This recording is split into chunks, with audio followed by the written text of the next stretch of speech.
So I want to remind you that this is just perfect, that this year is the year that we're looking at cultivating 2020 spiritual vision. I mean, really, you know, here's the thing. All the years that I've been doing talks, I discovered a long time ago that I have to be careful what I title a talk, because whatever it is, I'm going to live that for that week before the talk.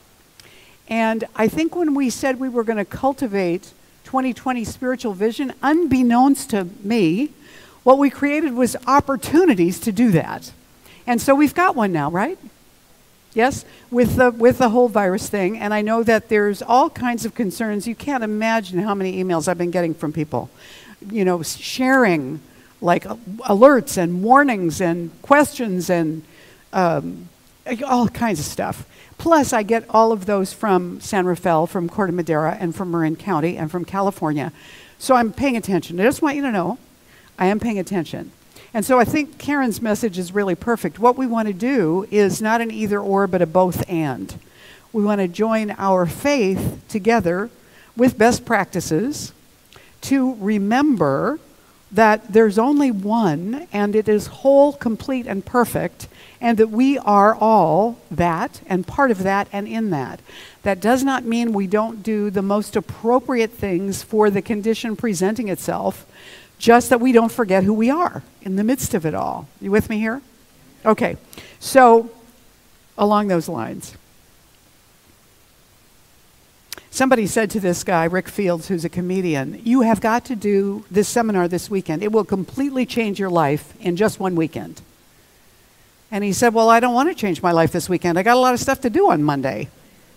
So, you know, we don't always want to comply with what's being offered at the moment that it's being offered. I don't know about you, but sometimes I'm like, well, no. And then the universe kind of goes bonk, and you say, well, okay, fine.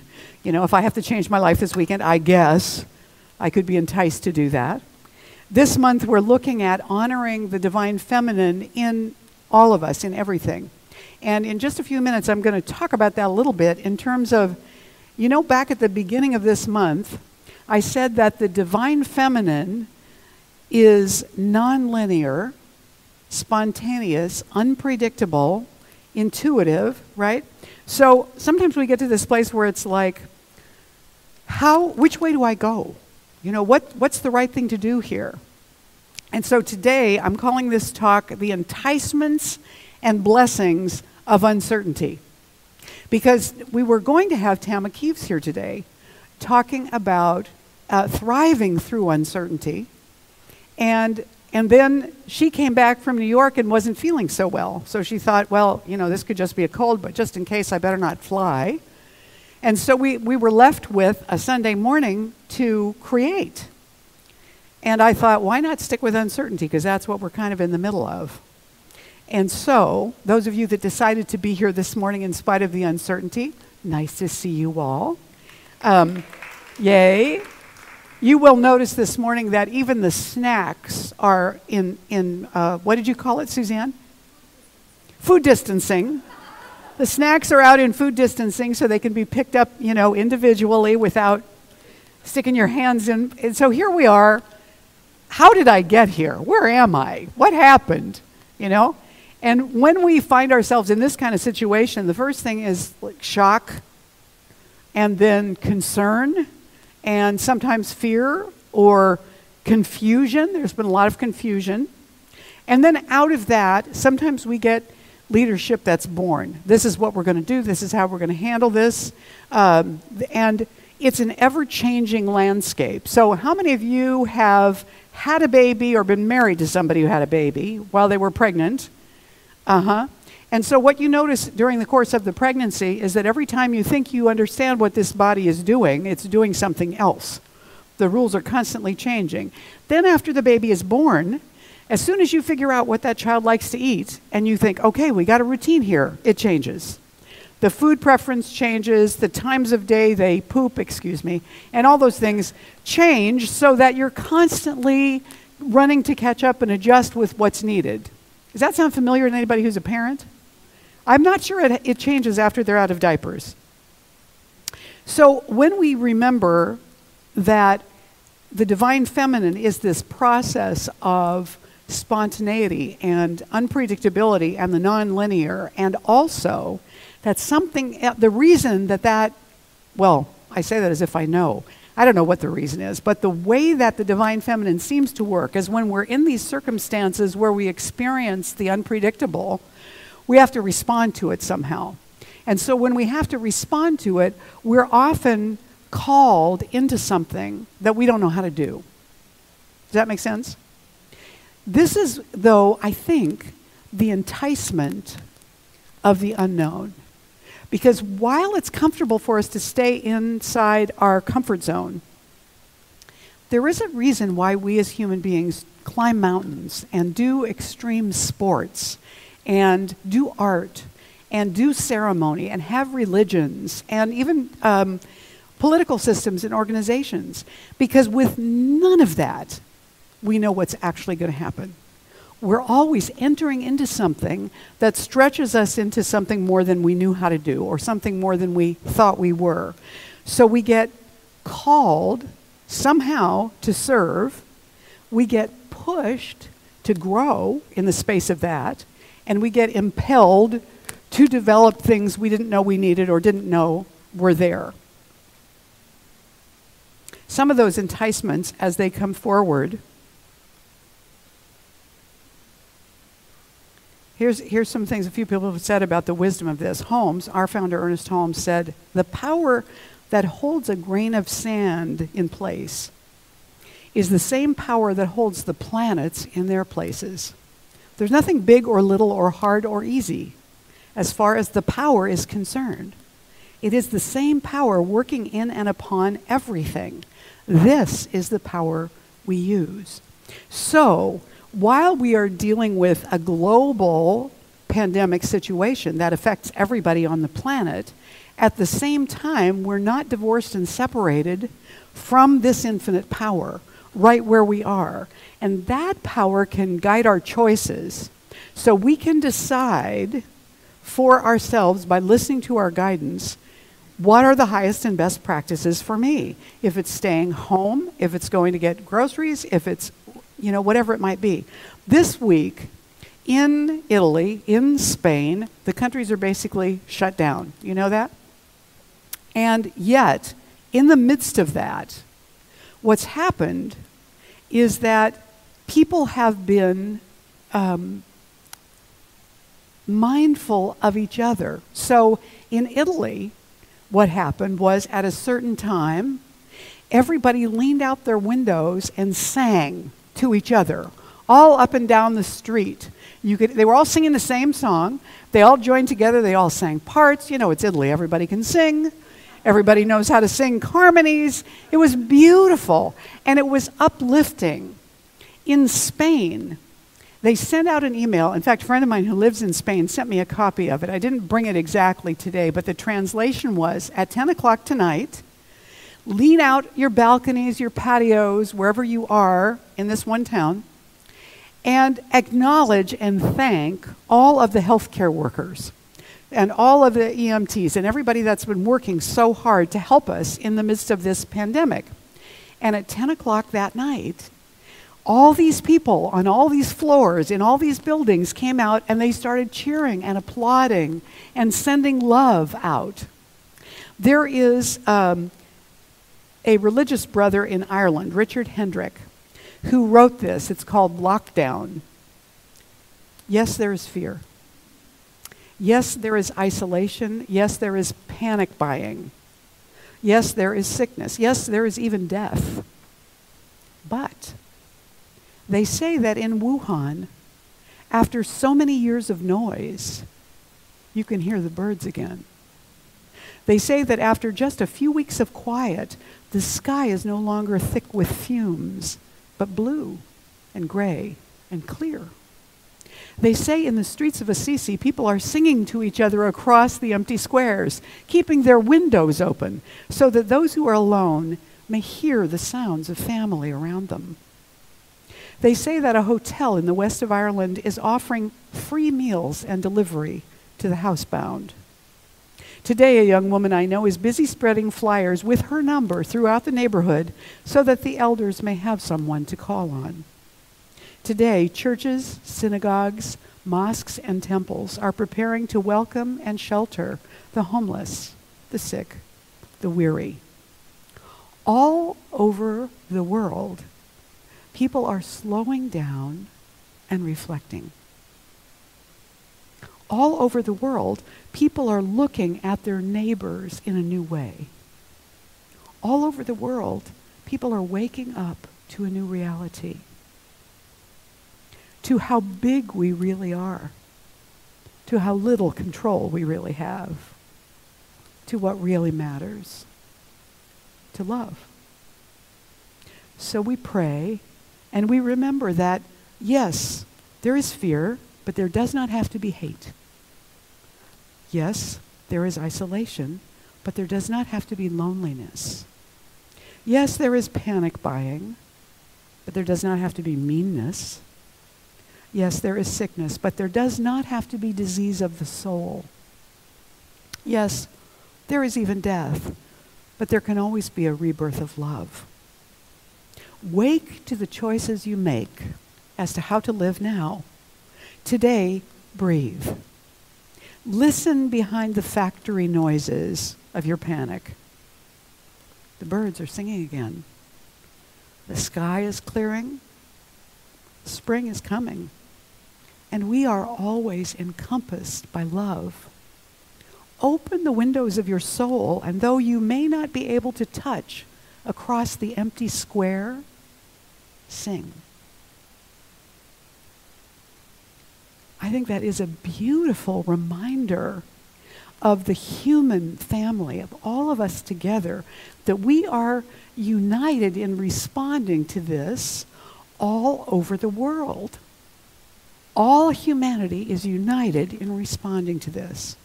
And we have the entire continuum of possibilities for response, from complete panic and terror to absolute denial to ultimate calm to order and wisdom and step-by-step guidance and hand-holding and giving what's available to us to give, whether it's prayer, whether it's health care, whether it's writing, whatever it might be.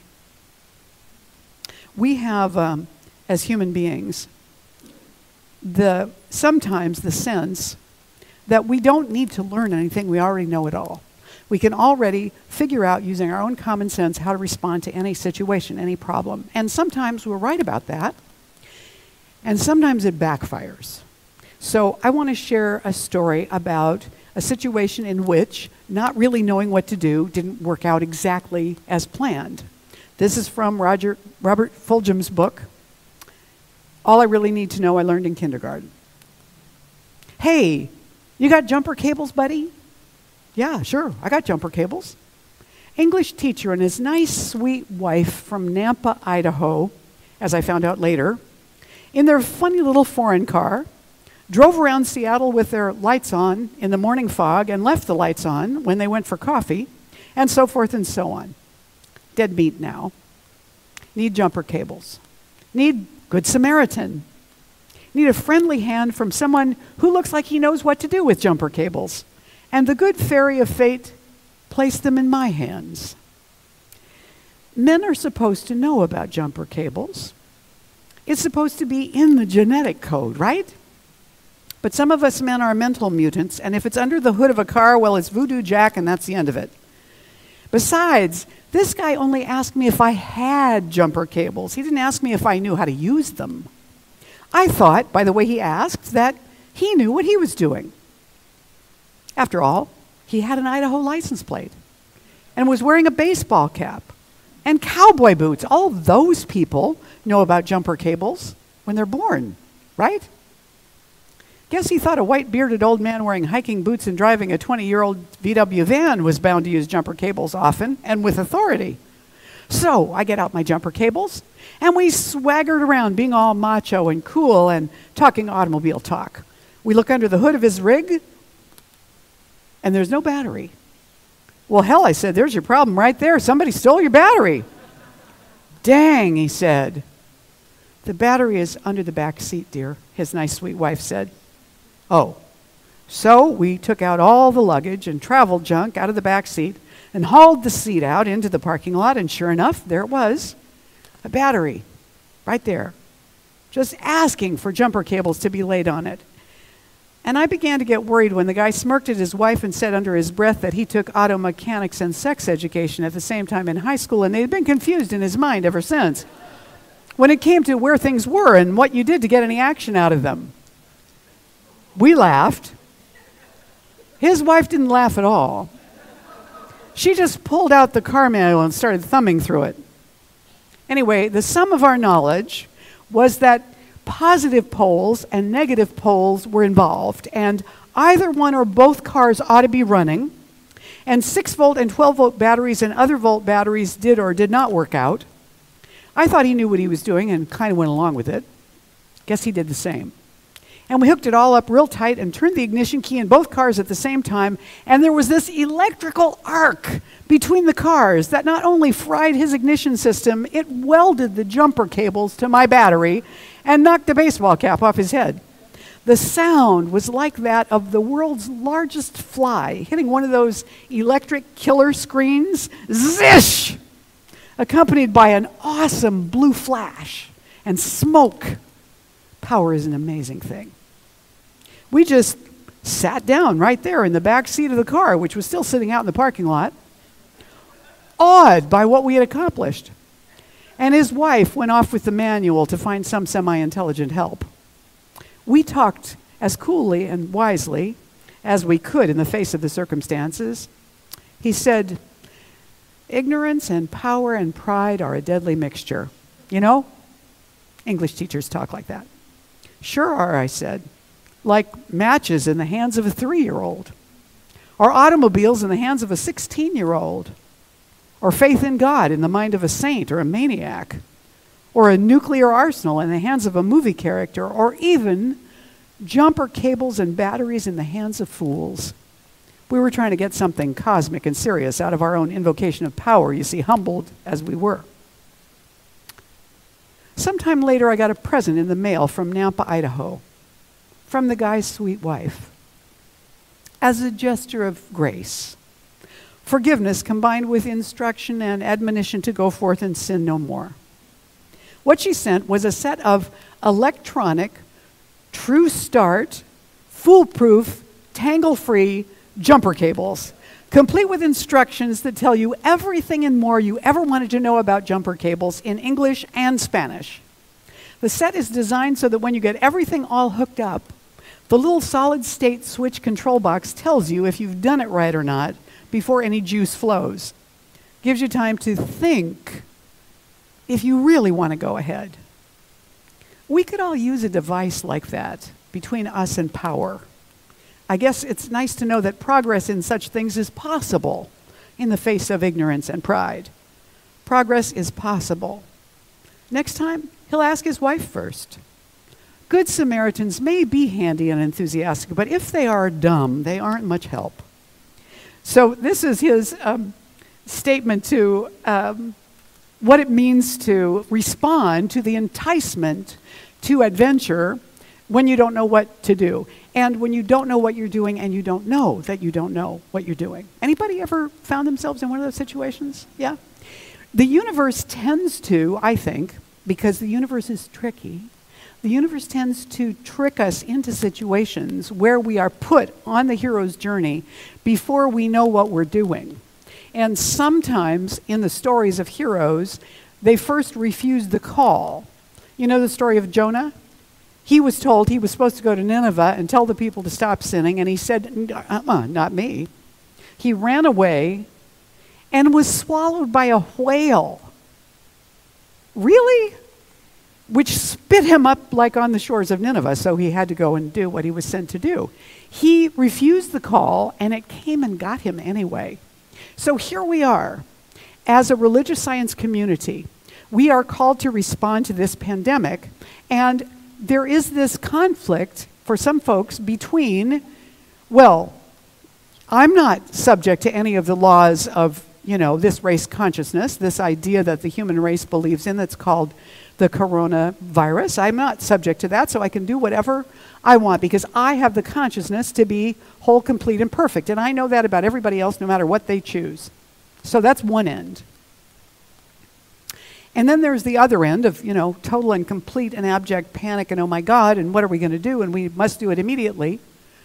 There's all of that together, and we're thrust into this hero's journey. Now, one of the things that I think that the hero needs to have on the hero's journey is a certain amount of naivete, a certain amount of innocence, of not knowing, and of forging forward. In the tarot, the Fool card, one of the images I saw of the Fool is he's got his little pack over his shoulder, he's setting off on an adventure into the world, and he's just about to step off a cliff. This is kind of what the hero's journey is like. And like it or not, we've all been kind of immersed into this hero's journey where we're stepping out of the known into the relative unknown. And the first thing we need is supernatural aid. So we go to prayer first, right? We go to our visualization, our visioning, our affirmations. But one of our sayings in religious science is treat and move your feet. We don't just pray. We also do what's appropriate to the circumstances, right? Now this is my take. You can interpret it any way you want to. If you're more in the absolute end of things, that's great. Follow your own guidance. But this is what I'm saying. We say treat and move your feet. We also say let go and let God. So people could say from that, well, all we have to do is do our prayer work and let God do the rest. But that old joke about the woman in the flood who says God is going to save her? You know that story? They're sending out rescue people to evacuate everybody, and she says, no, I'm fine here. God's going to save me. Pretty soon she's up on the second floor when the next set of boats comes by, the motor boats now. We're evacuating everybody. Get in, lady. No, the Lord is going to save me. Pretty soon she's up on the roof. The helicopter comes and drops, the basket down and says, lady, get in. The water's still rising. We're evacuating everybody. No, the Lord's going to save me. Well, she dies. She gets to heaven and says, I had faith in you. I trusted you. I prayed. I knew that you were going to save me. What happened? He said, lady, I sent 2 boats in a helicopter. What do you want? This is why we have medicine, in my view. It's all God. Science is God. Medicine is God. Toilet paper is God, And our prayers are God. Our system is God. And this virus is also God. So whether we've got it or not, we're interacting with God in a different kind of way, right? At least that's my take on it. This is the gospel according to Mary. You can ignore this completely. I'm just saying. So we've crossed the threshold now into this unknown situation, and we need allies. We need allies to move through this process together. We need information. We need prayer support. We need kindness. We need the deeper allies, the unseen allies. We need to call all of it in, both and, not either or. And we need mentors. We need wisdom. So we need to listen. We need to listen to our spiritual leaders. We need to listen to people in medicine. We need to listen to people who are offering guidance about how to respond to this. And what are we experts in? We are experts in the science of mind. We are experts in prayer. That's what we do. We are experts in knowing the deeper truth. That's what we do. That's what we're called to do. Our part of it is to hold each other and the world in that prayer, in the knowing of ultimate wholeness, no matter what the temporary is looking like, that we're in that. And as we anchor in that together with religious scientists all over the world, we are deepening our roots in that faith that allow us to do what we need to do and not get mucked up in the fear of it, or at least not for too long. So we need to allow the trust that is our vulnerability, the trust and the listening. We need the courage and the imagination and the discernment to know which voices to listen to and how to respond, moment by moment. I love Mark's altar this morning. Mark and Gaelen created this altar. Isn't it great? And I don't know if that shows up on Facebook, but the altar is rolls and rolls and rolls of toilet paper, alcohol, soap, an N95 mask, and the surgical gloves, the good gloves. He's got orange cones down here at the bottom for caution. And amid all this toilet paper up here, he has the light. That actually, no. I did ask Mark, sometimes when we have an altar up here, there are cookies or something. We invite everybody to come up and take some. So I asked him, is everybody invited to take a roll home? He said no. So it's there, symbolically, just representing that in the midst of everything we're supposed to do, there is still light. There is light. There's light in all of it if we're willing to take it in. And who knows, maybe you can negotiate with him. I don't know. I don't know. So in the midst of all this, what happens then is out of the enticements and out of the challenges and out of not knowing what we're doing and stumbling through it and making mistakes and having crises and coming through the crises and hopefully learning something and gaining some new faith, some new skill, some new depth, then things begin to come clearer for us. Now, uncertainty brings forth blessings because it stirs everything up and it brings forth the best and the worst in all of us. So when it turns us over, when we get disturbed by uncertainty, let's remember to quickly gravitate toward our grounding, toward our prayer, so that we can move into the best of ourselves rather than the worst of ourselves. And we'll never be absolutely 100% certain if we're honest. So Andy Stanley said, there will be very few occasions when you are absolutely certain about anything. You will consistently be called upon to make decisions with limited information. That being the case, your goal should not be to eliminate uncertainty. Instead, you must develop the art of being clear in the face of uncertainty. Being clear in the face of uncertainty.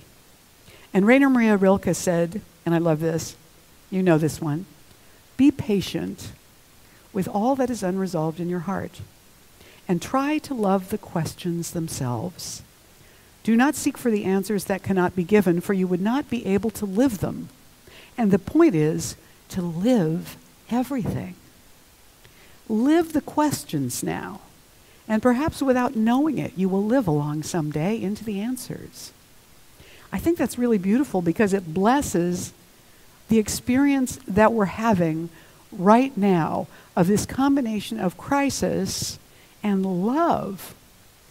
Love being expressed, love being shared, love being felt, love being appreciated, love being needed and wanted. I got one more thing sent to me this week. I don't know who Lynn Unger is, but she wrote this, and this is about how to think about this pandemic.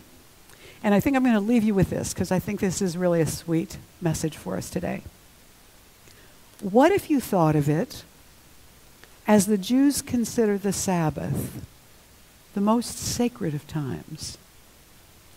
Cease from travel, cease from buying and selling. Give up, just for now, on trying to make the world different than it is. Sing, pray, touch only those to whom you commit your life. Center down. And when your body has become still, reach out with your heart. Know that we are all connected in ways that are terrifying and beautiful. You can hardly deny it now. Know that our lives are in one another's hands. Reach out your heart. Reach out your words. Reach out all the tendrils of compassion that move invisibly where we cannot touch. Promise this world your love, for better or worse, in sickness and in health, for as long as we all shall live. So let's promise each other that love. Let's reach out in the ways that we can reach out. I mean, we're all connected online already. So now, let's, for this time, send out messages of love and hope and connection and humor through all of our social media. People will be getting lots of information from all the different sources that they're going to. Maybe sometimes we'll be compelled to share some of that. But let's up the percentage of stuff that we're sharing that is about encouragement, upliftment, hanging in there, and joy and love. Let's express that. Let's make that a bigger contagion than the pandemic. What do you say? Should we do that? All right, let's do it. Namaste. Yes, yes, very good.